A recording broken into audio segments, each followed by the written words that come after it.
I'll just continue to let people in as they join. Okay.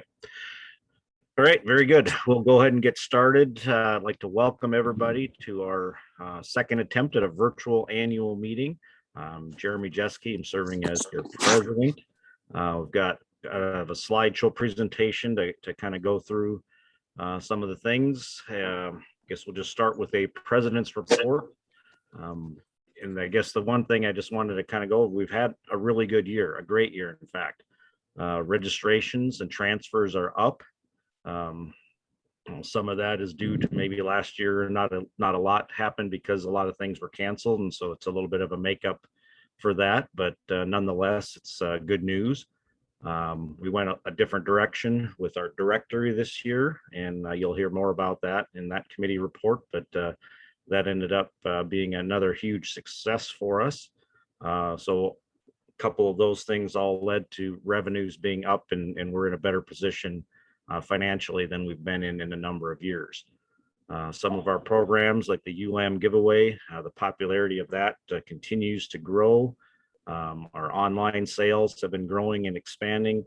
One of the other things that we've had the last couple of years is really active committees, and you're going to hear from our committee chairs after a bit.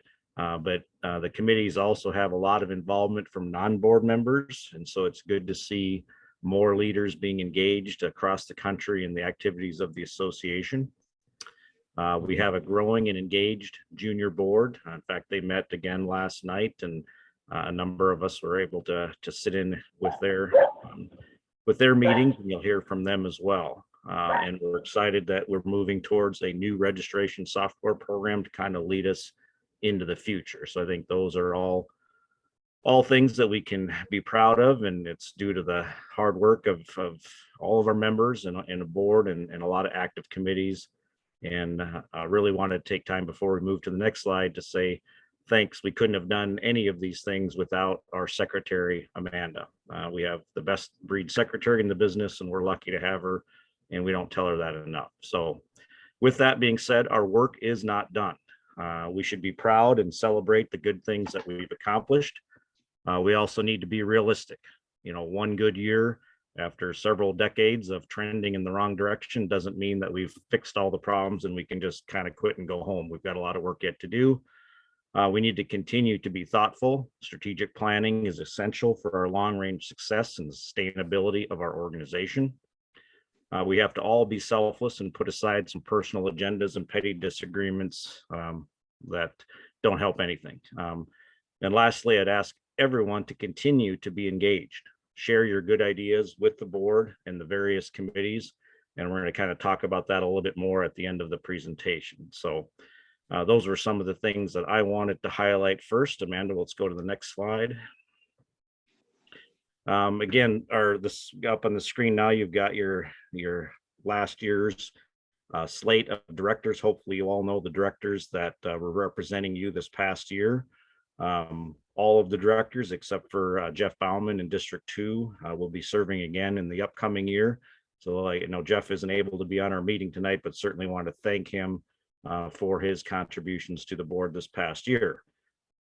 Replacing Jeff on the board is Tom Burke, who's been on the board before, and we'll welcome Tom back to the board and look forward to continuing our work coming into the future. So you've got your directors on the screen. Hopefully you all know one or more of the directors that represent you in your districts, and you have a chance to visit more with them and share your thoughts and concerns with them at future times. Next slide, please. Secretary's report. I will turn it over to Amanda. All right. Just as Jeremy had mentioned, we really did have a great bounce back this year with registrations. We report the fiscal year, which ends September 30th. This year we recorded 56 of 5,656. That's up about 1,100 compared to last year. So that was a really nice bounce to see that. We had some amnesty flocks come into the program. We had a few gap flocks. Jim will talk about that in his committee report. But we also just had a lot of catch-up work. All of us think about last year, and we were limited to what we could do, but we were still behind. So we did a lot of registry work this year for those that had kind of put it to the side last year and realized that they need to do a little catch up. Transfers were up. We processed a little over 2,100 transfers. That's up just short of 300 from last year. One thing that's really important to note with the transfers is we did have several flock dispersals and retirements last year. And so those transfers are of a mixture of young sheep and aged sheep. And oftentimes sheep that are older through a dispersal, only about 30 to 40% of them will actually stay active in the registry. So just a little bit of caution when you see the transfers are increasing, that oftentimes that is a reflection of dispersals. We had several Suffolk U webinars throughout the year. All of those are archived on our website, suffolks.org, and on our Facebook page. The juniors had a webinar in the spring, and then the association had several throughout the year. And just to note that all of the webinars we've offered over the last several years are archived on the website. So take a look at that. There's some good information as well there. A few options for members for advertising. We have a website marketplace that any member can post a for sale ad on. And we have a Suffolk Sheep Marketplace page on Facebook, which has seen tremendous growth. We started that about 2 years ago, and I believe there's 2,200 members right now on that page. So that is really a great platform for Suffolk breeders throughout the country to market their animals at really no charge. Just a cautionary note that if you are posting to that page, Facebook does get a little finicky about animals for sale. So you have to be creative and leave words like for sale out and offer words like opportunity in there. So you have to be a little bit tricky there. If you do have any issues and you're a part of that page, please let me know. Oftentimes it's just selecting for a word that it doesn't like, and we can help navigate through that issue. Some paid options, we have website banner ads on suffolks.org, e-blast for anybody who wants to sell an e-blast out on a sale or an event. Those e-blasts are sent to about 1,200 email addresses. And then we have the Suffolk Directory. These reports that I'm going to give you in the next couple of slides will be posted on the website tomorrow morning. So feel free and take a look at those later on tomorrow. This is registrations by state. This is some information that really has kind of changed over the years with demographics. And we do see that Pennsylvania is now one of our larger registrars. Minnesota, California has really moved from one of the top probably about 10 years ago and is now registering about 140. But just some good statistical data that you can look at. And this will be posted on our website here, like I had mentioned later on. Registrations by member. This is the top 20 registers for the last fiscal year. Again, these are numbers on our fiscal year. We kind of have a nice spread of sheep throughout the country on this list. Some new names to the list, some flocks that have come back through the Amnesty Program that it's nice to see them jump onto this list as well. With that, I'm going to turn it to Carol for the treasurer's report.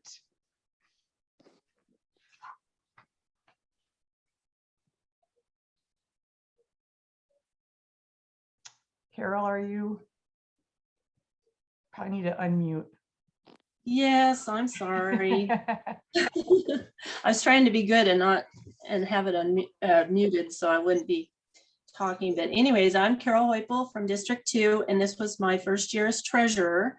So we, Amanda and I, and then anyone else that is willing or wanting to meet with the investment advisor twice per year. At least that's what we did this past year, just to kind of be updated on what's going on. We decided at the beginning of the year, since we knew we may be getting into a new registry program, that we wanted to keep a higher cash balance to not reinvest those funds into, other kind of bond or mutual funds, just to keep our cash there in case we needed it. But so far we haven't needed to use it. Our investments are considered a moderate risk level. So a lot of them are invested in lower risk bond funds. But it still has been the overall investments have been very productive for us. In just the fiscal year, we were up over $4,000. So our balance as of September 30th was over $300,000, and then a balance of $8,042. And I checked today, and we were at a balance at $316,000. Just in the middle of the day. Our cash was down a bit because we did pay our investor for his quarterly fees. Let's see. Is there another slide? There we go. So in May and June, Amanda and I worked on the budget. We spent several days, several hours each day working on it, trying to come up with different scenarios to help the board decide how to proceed with the new registry program. And so we were very comfortable with what we were able to present to the board. And then in August and July and August, Amanda and I also worked on business procedures for customer account balances. We just had some issues that we needed to deal with, and we consulted with our accountant and then updated some policies, and then we were able to move forward with cleaning up some accounts receivable and accounts payable. And then a little bit later, we were working on the new fee schedule. So Amanda and I went through quite a different scenarios, trying to figure out if we would raise this fee or lower this one. And so then we referred that to the budget committee, fine-tuned it, and then moved it onto the board. So that's my report for treasurer. I'll do more on the budget committee.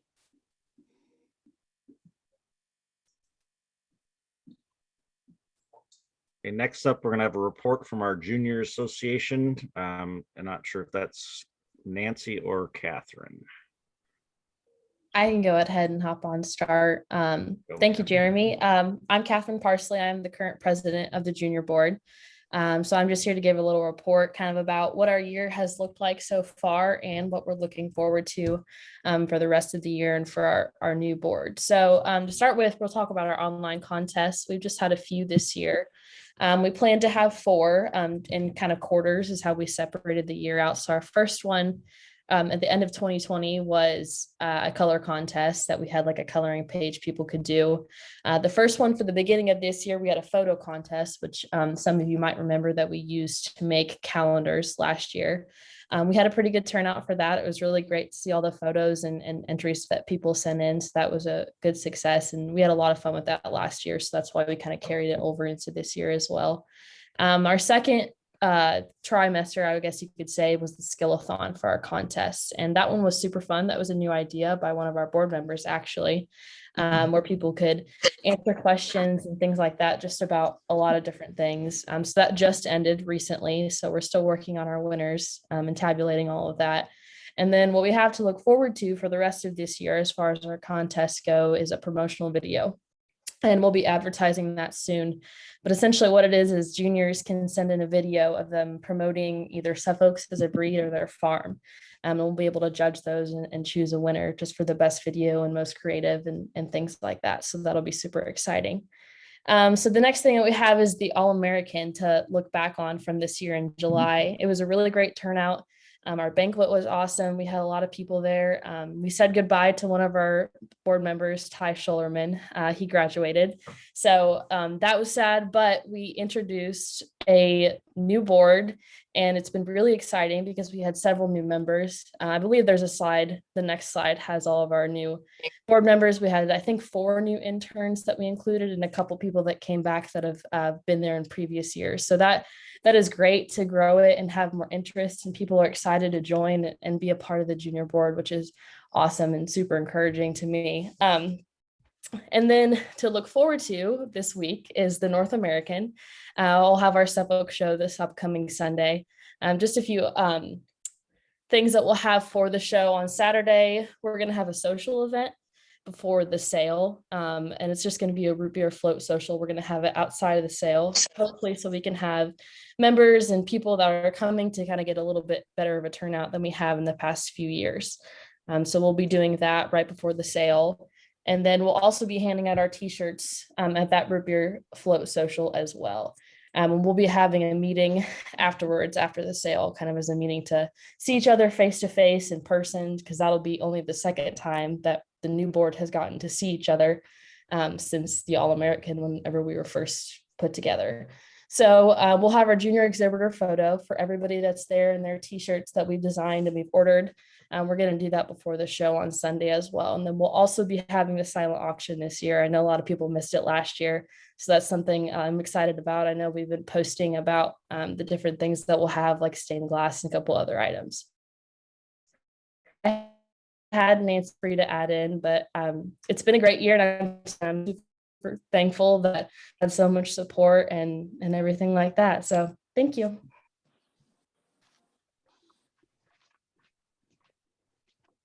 Thank you, Catherine. Nancy, are you on? Do you have anything to add? Evening, everybody.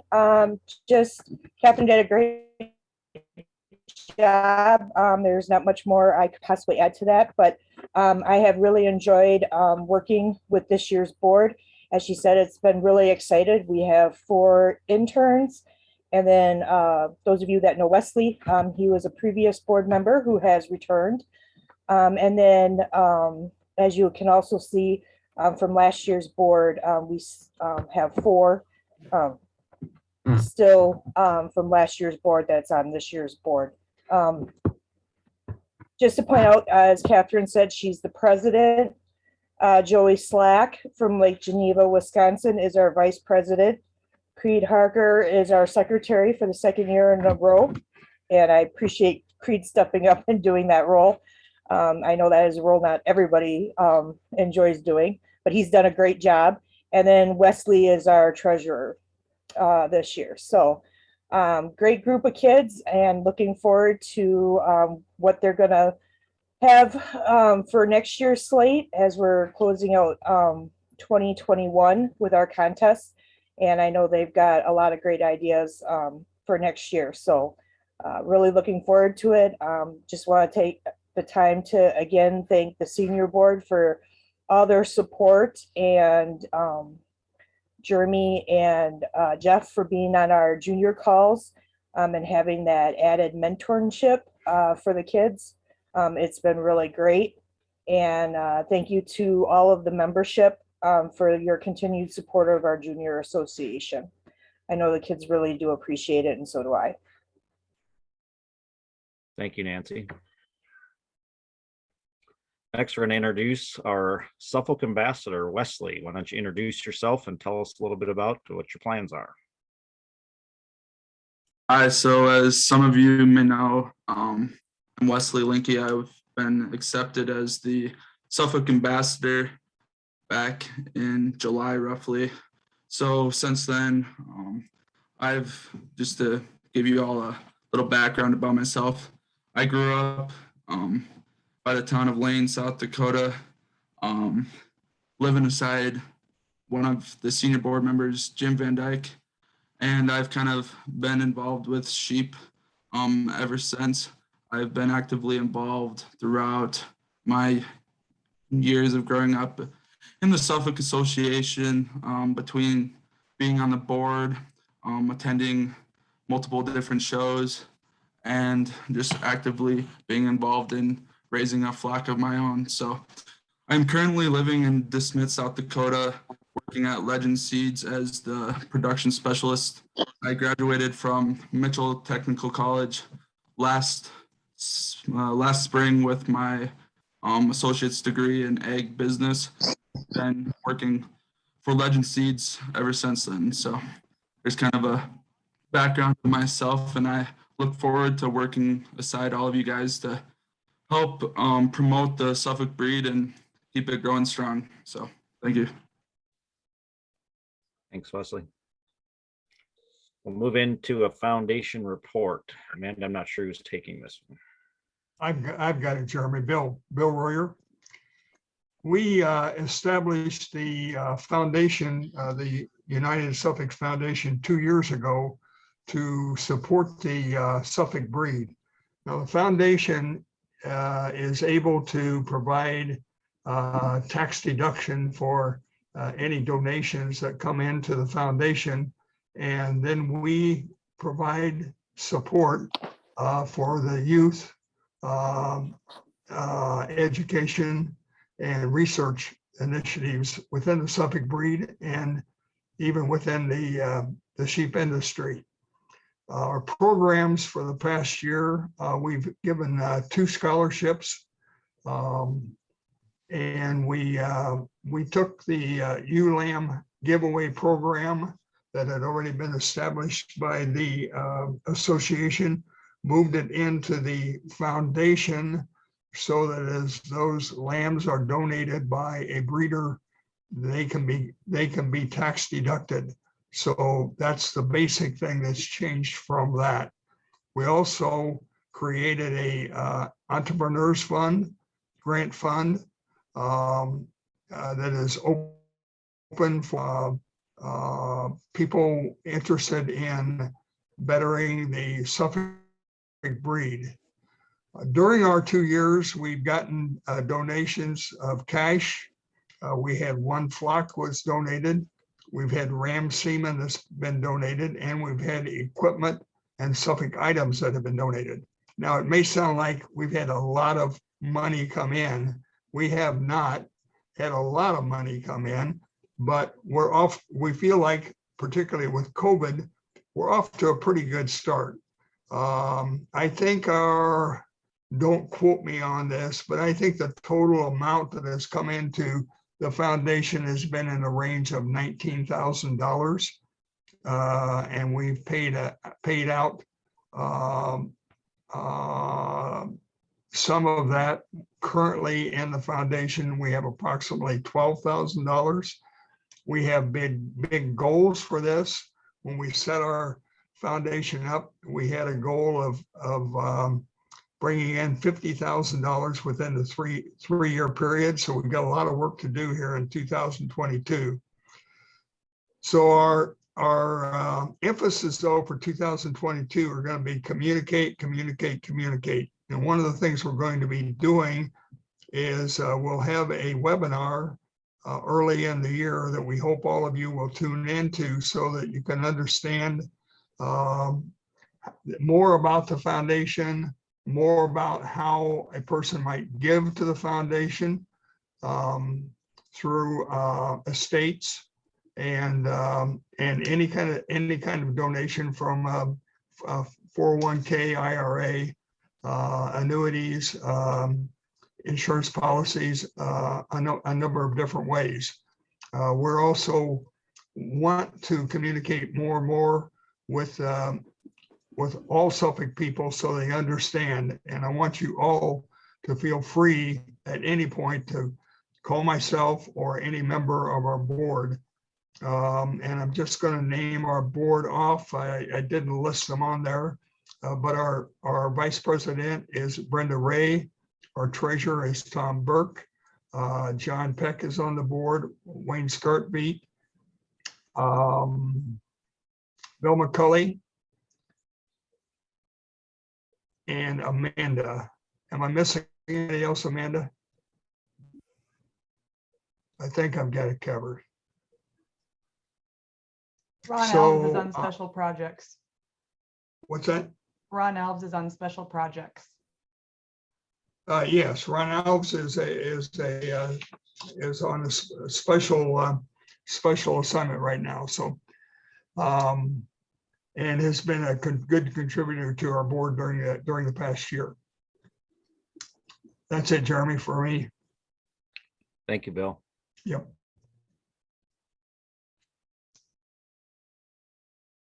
Help if I would unmute there. I'm going to report on a couple of the programs that the foundation is now responsible for. One is the scholarships. The scholarship program has moved from the association into the foundation. This year, 2 scholarships were given. Kenzie Kimbrough of Mount Pleasant, Texas, received the Suffolk Foundation Scholarship, And Catherine Parsley of Sheridan, Indiana, was the recipient of the Royer Farm Scholarship.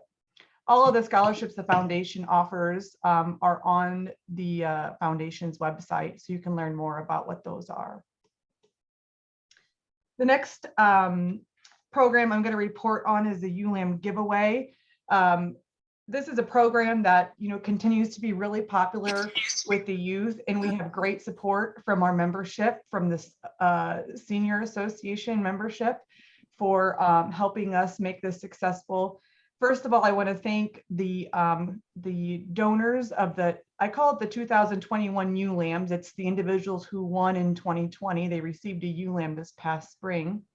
Greg Ahart, Gail Lucas, Jim Van Dyke, Jeremy Jeske, and Bill and Betsy McCulley were gracious to provide the lambs for this year's winners. I'm just going to give you a couple of update videos from our past winners, and then talk about the winners for this year.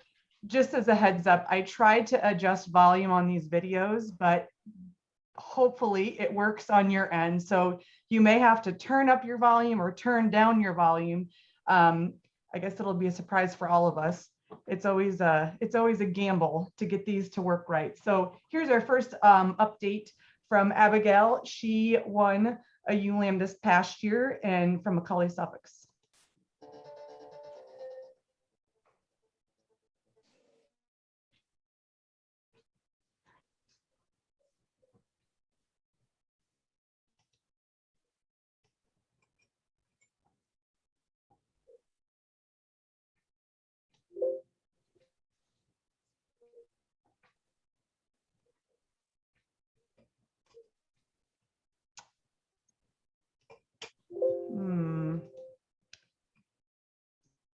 We talk about technology not working.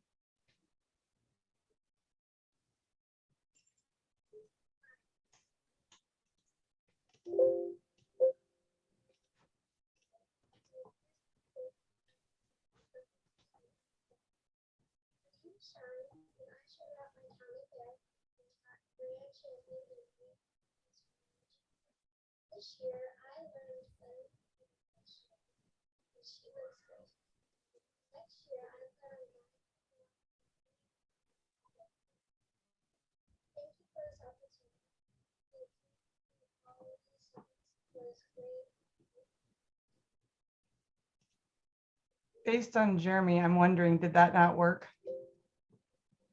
I could hear it, but I have my volume on maximum and I Okay. could barely hear it. All right, Yeah. we'll just skip the videos. I had a couple more, but we'll just skip them. I'll post those on the website so that you guys can all take a look at those.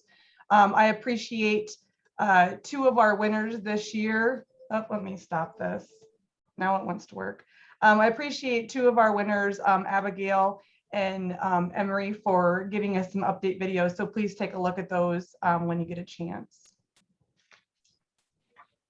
Oops. So to announce the winners from this year, we had lots of voting that happened the last 4 or 5 days. District 1 is going to go to Tegan Durner of Wyoming. District 2 is going to go to Kinley Toll from Oklahoma.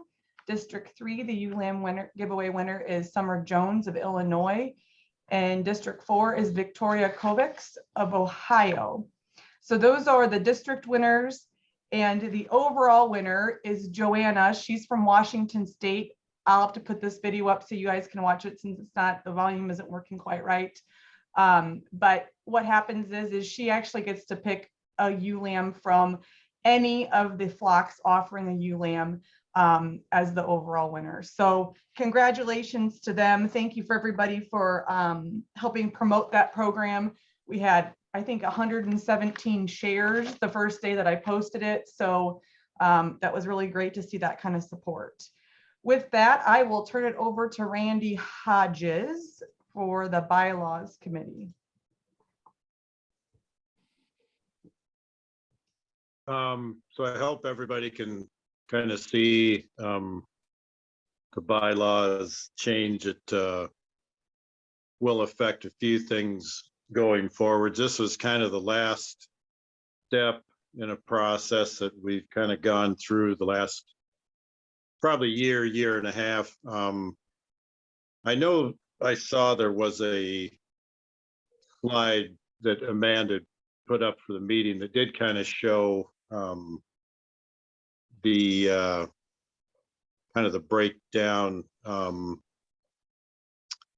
of the districts now with the percentage of memberships in each district. And we realized over the last 2 or 3 years that there were some districts that the number of, it used to be the way the districts were set up was by the number of sheep registered, and a bylaws change that we had within the last, I think it was last year, changed that to, instead of being based on registrations, was changed to memberships. We figured that was a fair way for everybody to be represented in their district. And we knew that there were, because of the way kind of Amanda said earlier, that some states that used to have a lot more members and registrations that had changed. And so we had actually come up with a plan, was adopted by the board to change the districts. And then we realized that there were going to be some states that were moved, but that could also potentially affect then setting directors and how that might affect, they could potentially be in get moved to a different district, and then how that would change their current state of serving on the board. So we got this to where the new plan with does on effect, that it will address that affect actually what district those directors will serve until their term runs out. So there will be, in the next year, some states that when the new redistricting plan goes into effect that will get moved, but we'll make sure that we keep, have that information, the way the new districts look, on the website, communication. So before elections and anything next year, everybody will know if they're going to be in a different district, and it might affect then some people that, might feel more comfortable running in a district if they're changed than they were before, and those sort of things. So that's kind of what this covers, and that's really all I have. I am going to present on Jeff's behalf. He had another meeting he had to participate in tonight, so he's unable to join us. But some updates from the Youth Promotion Committee. The main program that the Youth Promotion Committee works with is the Futurity Program. This program, a few years ago, we changed it to being open till April 1st for you to submit your points to accommodate a lot of the shows in the South and Southeast so that those youth can participate. This year so far, we have 17 participants. We've got 10 owned ewe lambs, 7 bred and owned ewe lambs, 2 owned yearling ewes, and 4 bred and owned yearling ewes. So participation has grown in some divisions, but this is a program that is really open to anybody with the bred and owned category that hopefully you all consider nominating a ewe lamb through a public sale or auction, or consider the youth that you work with to go ahead and nominate a bred and owned ewe lamb or yearling ewe. The other program that the Youth Promotion Committee works with is the Suffolk Ambassador and Queen. And we heard from Wesley here a little bit ago as he is serving this year as the Suffolk Ambassador.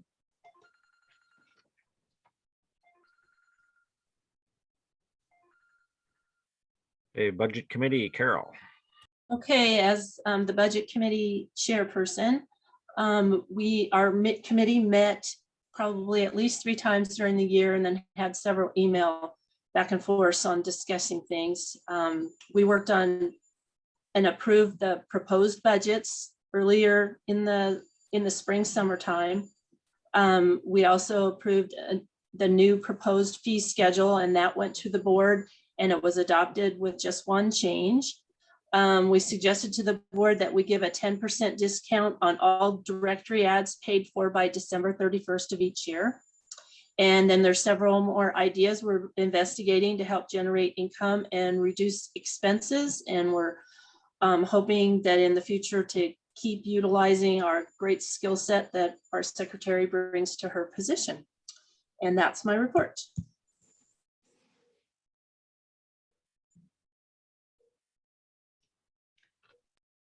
So our Hall of Fame, go ahead. Our Hall of Fame committee chairman is Matt Wolf, and Matt's also not able to be on. So I think, Amanda, are you going to cover this part?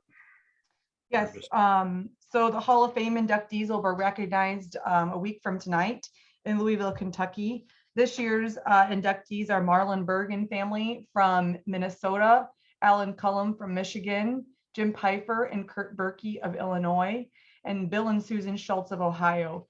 To learn more about these individuals and see some photos that represent themselves, their flock, and what they have brought to the Suffolk breed or the sheep industry.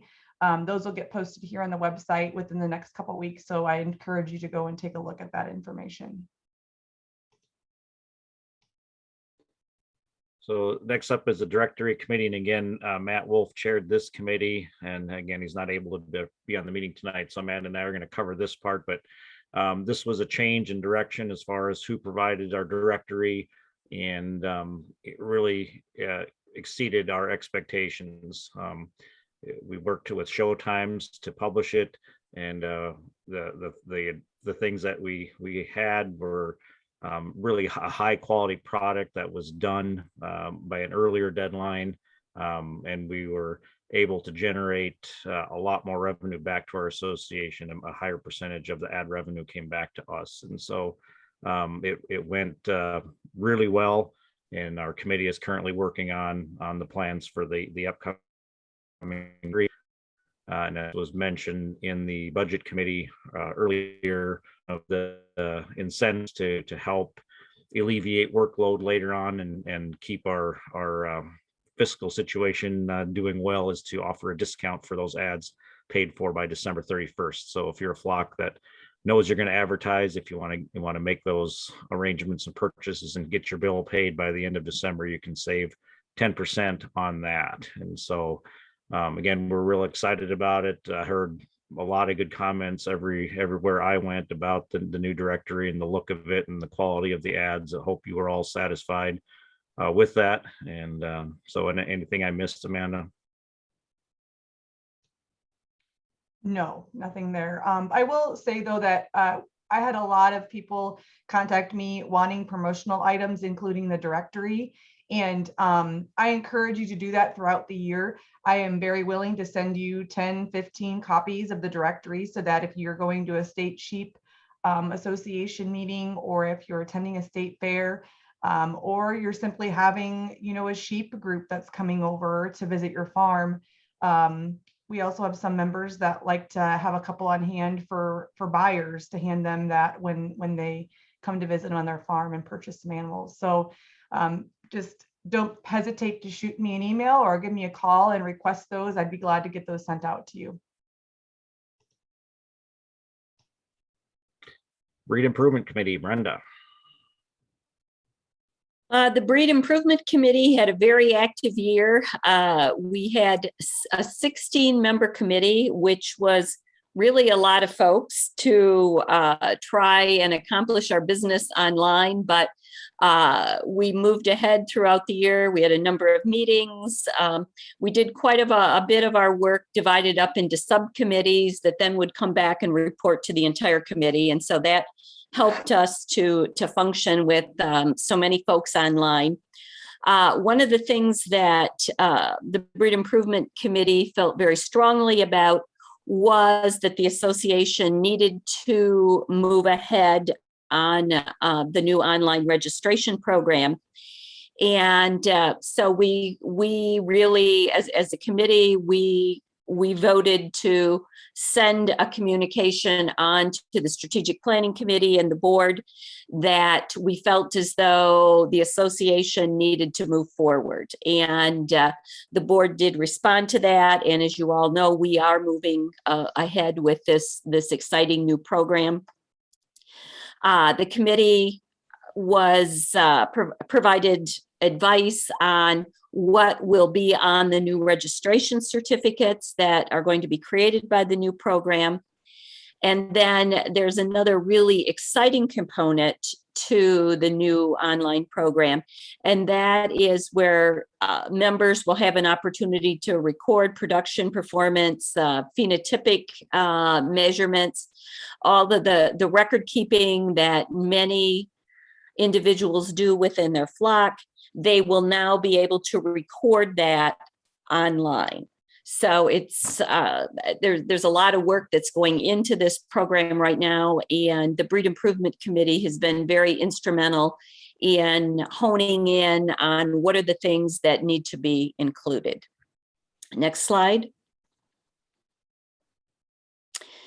The other thing we've worked on is looking at breed improvement from an educational perspective.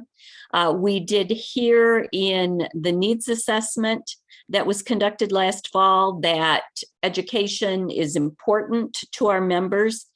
And we're looking at creating 4 pages of breed improvement educational content that will be completed by the end of 2021 that will go into the 2022 directory.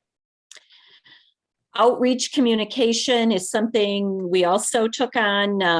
There was some communication that took place with representatives from the maternal breeds, kind of talking about the role of the Suffolk breed as a terminal sire in the commercial industry, and trying to create some relationships with some of those maternal breed representatives and some networking. And there was a lot of very productive discussion that took place in that outreach. Another thing that the committee identified is we thought that there is some significant research that could help us to better promote our breed and what the benefits of the Suffolk breed are. And you can graphic that we worked with Amanda to put together.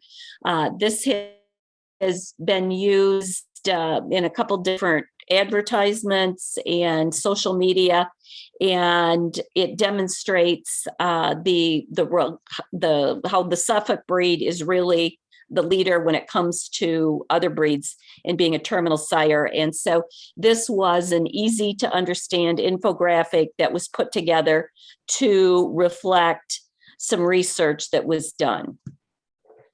That's all I have tonight, Jeremy. Thank you. Online Sale Committee, Randy Dombeck.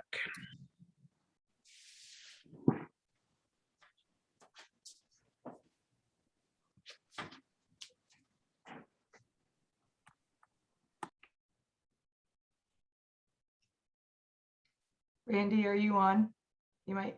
Maybe you're on mute. Am I on now? You are on now, yes. Okay. Okay, we had a big year on the online sale with our Suffolks this year. We took some advice from the member survey from years past that said that the members wanted an opportunity to merchandise their sheep online. And so we had about 4 sales this year where we sold breeding sheep, and we sold 1 equipment auction. Now our sale averages were pretty good this year. The thing I'd like to see in the future is maybe a little better participation in these sales. We had, we probably can sell 20 sheep per sale, and I think we only hit that in our May sale, that one this year. The opportunity is there to sell sheep, and it's a very easy way to do it. You don't have to haul them. You offer them for sale. You pay your fee up front, and it really works. It really works well, and I think more people should try it. So that's all I have, unless Jeremy or Amanda, you have something to say about that too. No, I just want to thank Randy again for chairing that committee. So, all right. Registry Programs Committee, Jim. Yeah, can everybody hear me? Yep. All righty. I guess one of the aspects of the Registry Programs Committee is the GAP, which is Genetic Acquisition Program. Basically, those flocks have no connection necessarily to registry, or are, you know, several generations or years removed from having registered sheep records, I guess, or in their herd book. This year we had one Suffolk flock that joined the GAP, and that was 97 head. I know there's several other flocks out there that are kind of either in the process or considering it. And I think pretty much as a membership as a whole, I mean, we probably all know someone out there, whether it's a customer that buys seed stock from us or whatnot, that we could potentially try to gain some numbers for our association if we just talk to them individuals and try to get them to get back in the habit of registering their sheep. And then we also have Amnesty Program, which is for the flocks who are needing to catch up on registry work. And that is, I think we changed that to once every 7 years, they are eligible to do the amnesty. And that is at a reduced price to catch up on their paperwork and get everything up to speed. And this year we had 4 flocks enrolled, and that was a total of 56 sheep were registered through the Amnesty Program this year. Any questions? Thanks, Jim. Strategic Planning Committee, Greg.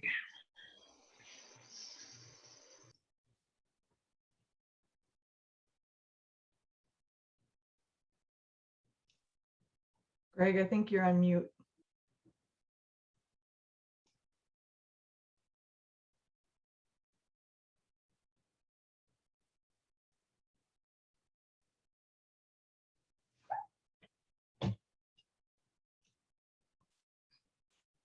I know he's on.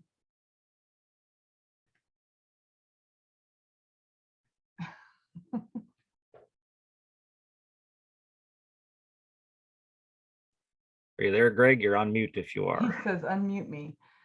Are you there, Greg? I'm off mute. Okay, I gotta figure out who he is.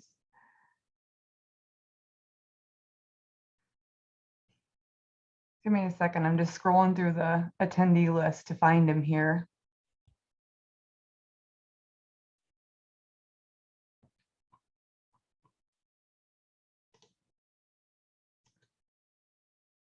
I'm asking him to unmute and he says he's unmuted. Oh boy. Oh, maybe he's How on. about now? There you are. There we go.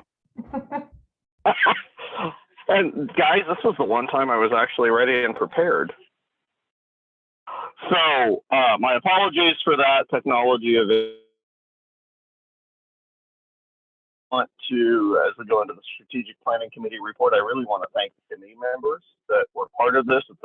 It's a diverse and highly opinionated group, which I think is beneficial for the process. So Carol Hoypel, both Randys, Bill Wires, Matt Wolf, and our esteemed President Jeremy are all part of this process. And attendance has been great, participation and engagement has been great. There's one of the things that as a as an interested member of the association, if you're online right now listening to this, each of these people deserve to be thanked for the thought process. Yeah. Amanda, were you saying something? Nope, somebody got bumped off of mute. I muted him now, so sorry. Got that. Oh, okay. So just want to really make sure that you guys take the time to thank the respective committee members that have participated with this, because this does require a lot of thought process. It requires active participation, and as a group, I've been very impressed and appreciative to everyone for providing that each and every time we get together. You heard Brenda mention the needs assessment earlier as kind of a starting point for some of the stuff that the Breed Improvement Committee was working on, and that was really mirrored over here in strategic planning. We took the results from the needs assessment and data mined it, went through there and really spent some time analyzing and trying to listen to what our members told us. What did they like? What did they not like? What were we good at? What are we not good at? Those things are all relevant and a key component as to what we're doing. So the stakeholder feedback was really important to us. And then from there, the entire board went through a SWAT exercise, or SWOT analysis, going through and thinking about what are our strengths, our weaknesses, our opportunities, our threats. And we reviewed that in the strategic planning committee. The entirety of that was shared with the whole board, and we had some discussion about that as the board as well. And so we're trying to take our own personal experiences, the opinions that we have, the feedback that we receive from our stakeholders, and really tried to spend some time going through that and think about where are we at and where do we need to go. So a lot of the time-consuming stuff has already been done. The challenging stuff, the sit down and write it down and think about it and send it in and talk about it, we've gotten through all of that stuff. And, you know, we have membership, we have the board. The challenge we face here is I truly think the next steps are the hardest. So while we have had a great year, and that's a good thing, I think that it's tough to take this year as well as the prior year and think that either one of them indicates a trend when we think about the changes that we've all dealt with. So if we look at the historical performance of the association, we really have to keep in mind that we're talking about a declination in membership, registrations, transfers, and really relevance.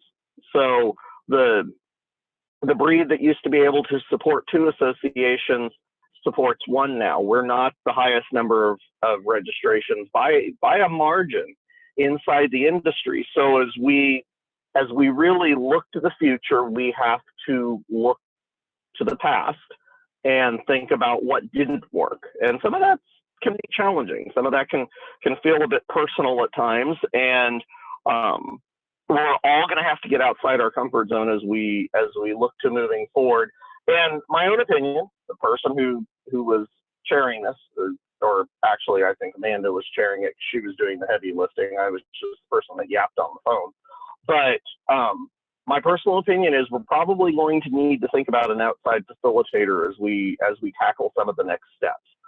And you know, where we shop there for that, I think there are some opportunities as we look in the defending about some of the breed associations that have moved forward, have proven to provide value to their membership and instilled growth in the model, because we have not.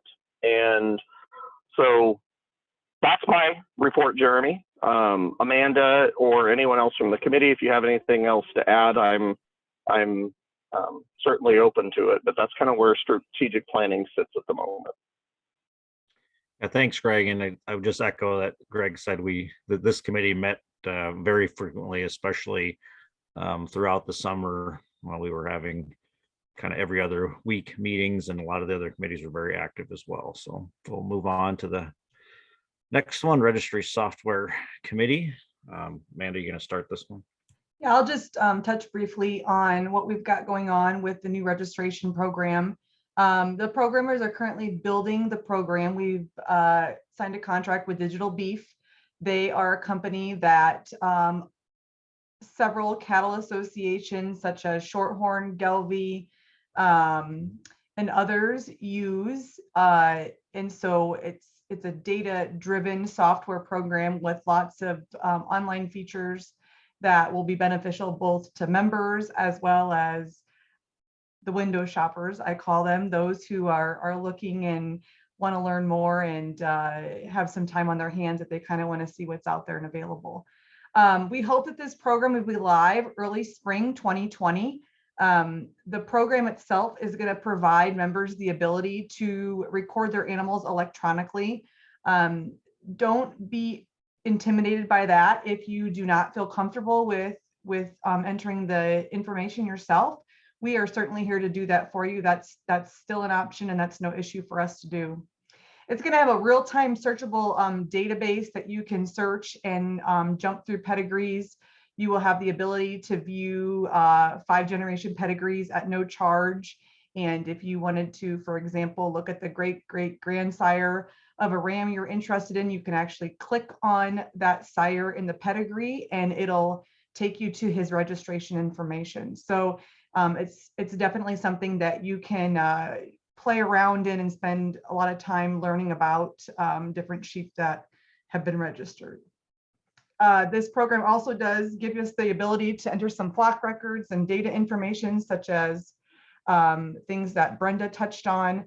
It has a marketplace and a breeder's map feature. So if you have a couple of rams that maybe you want to sell or a couple of ewe lambs, you can actually post those for sale on the marketplace. It populates it on a map.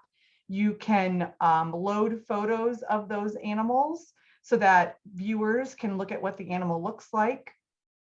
And also, if you've got a buyer coming to your house and you've got a group of maybe 25 ewe lambs you are offering for sale, you can actually go through and click on those 25 ewes and generate a sale catalog that you could download and print, that you could give those people the information. So as they're sorting through the animals that you have available for sale, they can look through record information on those sheep. So we've got a lot of work to do on this, but it's moving along quite well right now. And we hope to be live with that before it gets to be too busy with registry season. We will be providing some webinars to kind of step you guys through how to use the program. We'll generate some info sheets that can help with maybe any troubleshooting that you might need to have. But as always, you're always welcome to contact me. We can connect through Zoom and discuss, and I can work through, teaching you how to do things. That's a great thing about the internet right now, and everybody knows how to use Zoom, that we can use that as a platform for some training as well.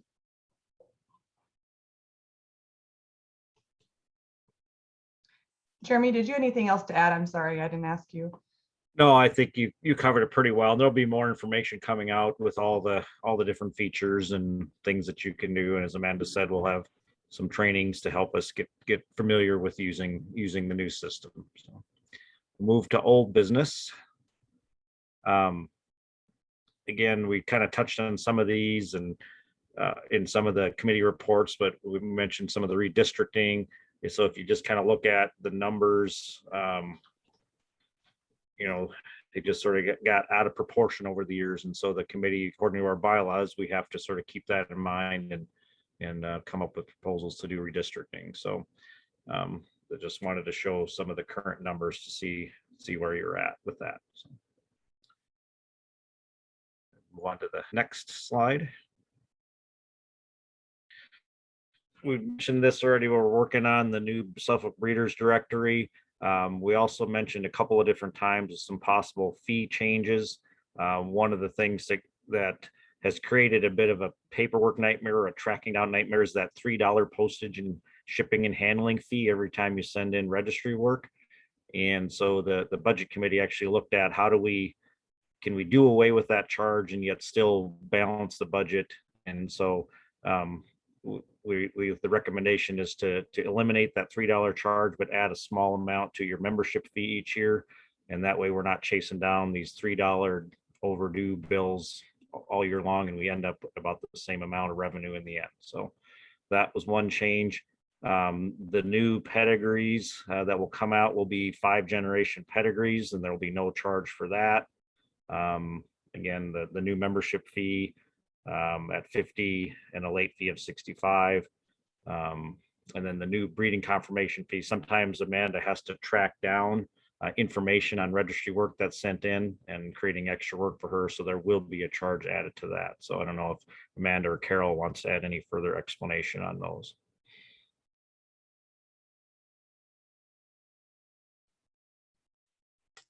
I think we're good. I think the big thing that the take home is, when we worked on this, Carol and I were, before we presented to the budget committee and the board, we were, are we trying to do this so that we make more money? Or are we trying to do this to just break even? And our intent is really to just break even. When we looked at, I think we were up to 20 or 25 different structure models, fee structure models. This was within like $500 of, or $1,000 of what we would bring in a comparative year. So that is something that we were really not trying to bring in any more, generate any more revenue. It was just, how do we kind of clean up? I know that a lot of you still complained, and I don't know the history on it, but that postage, shipping, and handling fee is so frustrating, especially when you've got 1 or 2 head that you just need to throw in the mail. And for a lot of you, you're paying way more than $10 a year in those postage, shipping, and handling fees. Some of you are probably between the $20 and $30 range. So that's going to clean that up a little bit. And just to explain a little bit further with the new breeding confirmation fee, really what that is we have a lot of people who send in registry work that they don't have the signatures, or they don't have the owners, excuse me, of RAMs get in contact with me with the OKs. Sorry, to register lambs. So I have to spend a lot of time chasing down the OKs. And that's just something that if a lot of times that happens and they need the paper within a day, it gets really messy. So really that's just a fee that pertains to me having to get the okay, because there's no signatures there or no email confirming that it's yes, indeed, okay to register lambs out of that buck. So that's what that fee is. So if you've emailed me, or if you've signed off on a paper or called me and given me the okay to register lambs, that fee does not apply. That's just if I have to go and try to get the okay and get hold of the members that own the rams.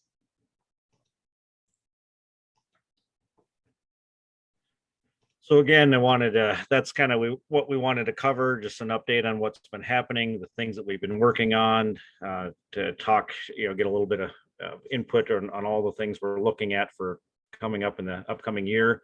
I want to thank everybody who took the time to be on the call tonight or on the Zoom meeting. It's a little different it's hard to have a good discussion in this kind of a format. So what I'd really encourage everyone to do, I know there were a couple questions in the chat box and a couple comments, but if you could just reach out to your district directors with whatever questions you have, concerns, suggestions, ideas, good ideas, especially for us to work on, go through your district directors, and they'll make sure that information gets to us at a future board meeting. So, and hopefully we'll see a bunch of you at upcoming events, and if not, one of the things I forgot to mention that we did differently this past winter is that our directors made a lot of phone calls over the winter to talk about association things and to encourage people to advertise in the directory.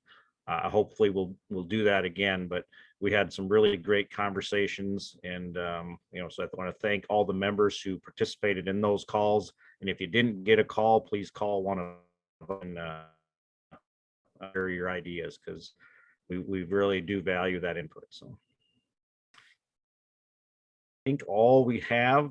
Thank you again to all of our committee chairs and our board for the work, and to the members for helping us move in a forward direction here. So. Just as a reminder, this information will be posted on our website within the next couple days. So if you want to take a look at any of the information, that will be there for you. Have a good night, everyone. Thank you.